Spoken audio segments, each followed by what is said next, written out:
Nós voltamos para o terceiro e último bloco do nossos especiais e a gente estava tendo um papo muito interessante aqui no intervalo, eu e o professor. Nós estávamos conversando sobre o ser humano ter sido programado geneticamente para acreditar em Deus. Será, professor? Porque todas as civilizações, o senhor comentava que todas as civilizações da Terra, elas possuem esse argumento que existe o divino. Olha, tu acaba de tocar num dos maiores mistérios da condição humana, né? Existe uma série de especulações que falam a respeito disso. Existe um elo perdido na evolução humana, né? Da transformação daqueles macacos em Homo sapiens. Uma evolução que vinha seguindo um trajeto, digamos assim, natural e de repente produz uma mutação genética violenta de um salto quântico. Eu li várias especulações a este respeito, que passa inclusive pela descida de seres extraterrestres que teriam realizado esse processo aqui na humanidade. Mas de qualquer maneira, mesmo que nós sejamos fruto de programação genética alienígena, isso não retira o problema filosófico fundamental quanto à origem, para o qual efetivamente nós não temos resposta. Então, devemos continuar a procurar e a buscar as respostas a essas três perguntas filosóficas fundamentais que nutrem, na verdade, todo o conhecimento humano. Quem somos verdadeiramente? De onde viemos? Para onde vamos? E para onde vamos? Qual é o destino? Qual é a finalidade desta nossa existência humana? Mas eu também não quero agora, como eu havia dito, deslocar a responsabilidade de Deus agora para a responsabilidade da chegada de seres extraterrestres no planeta. O problema aqui é o mesmo. Nós não podemos renunciar à responsabilidade pela nossa própria história.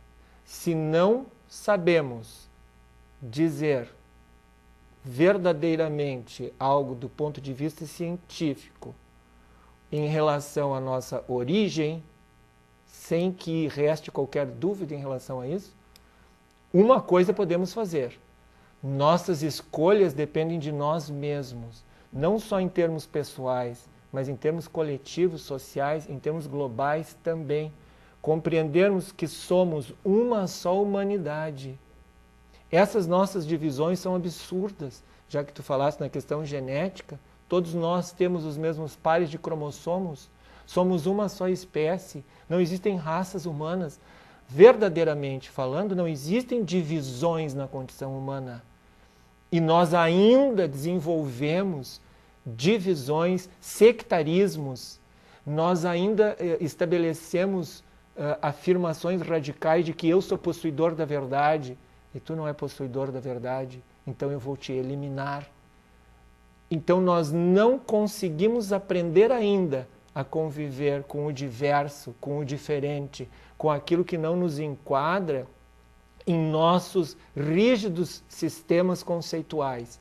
Então me parece, e eu gostaria muito que os maias, neste sentido, tivessem razão, que isto terminasse na humanidade. Se tem algo para terminar na humanidade, na minha opinião, e no mundo humano que foi construído, são estes radicalismos, no sentido de sectarismos, que impedem uma compreensão maior a respeito do que seja a nossa própria condição humana. Nós somos os únicos seres responsáveis por aquilo que fazemos. Nós podemos dar sentido à nossa própria existência. Então nós não podemos conceder esta responsabilidade nem aos deuses, nem aos astronautas, nem a nenhum outro poder para fora e além de nós mesmos. Eu não estou sendo materialista nesse sentido.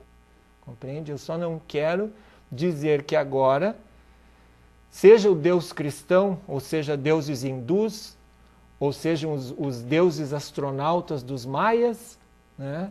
E também daquela obra do Erich von Däniken, que trabalha com isso, que possam eles se responsabilizar por nós. Nós temos que atingir o que o filósofo Immanuel Kant disse: a maioridade do gênero humano. e Kant, ao morrer, pediu que escrevessem na lápide dele uma frase maravilhosa: o céu estrelado sobre a minha cabeça e a lei moral no meu coração.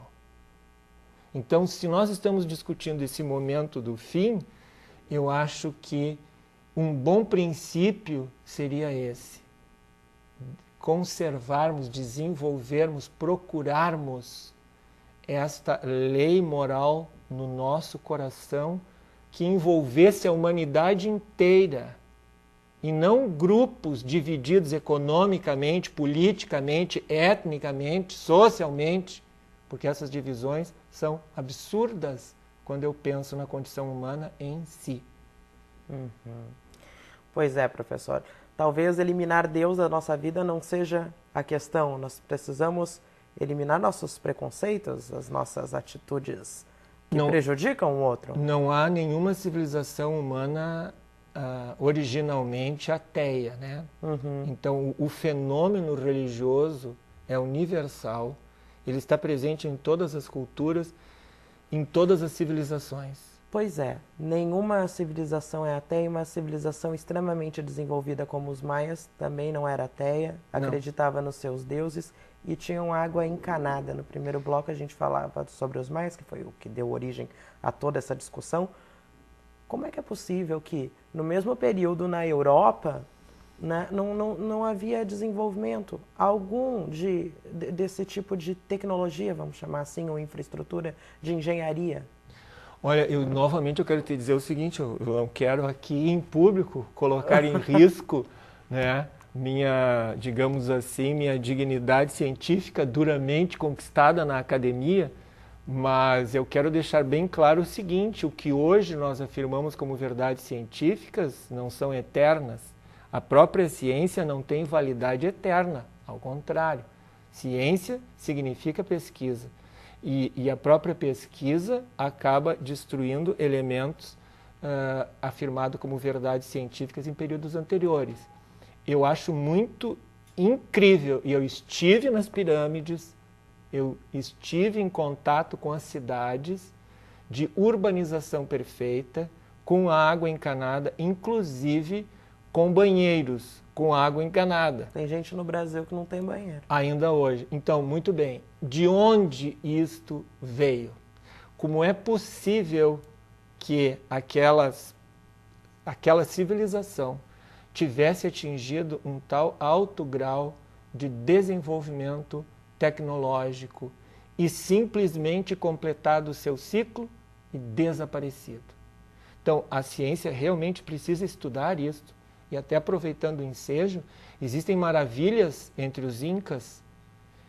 E não foi possível explicar, por exemplo, também, sem querer trazer outra discussão, ampliar demais a discussão, a Ilha da Páscoa é um mistério inacreditável.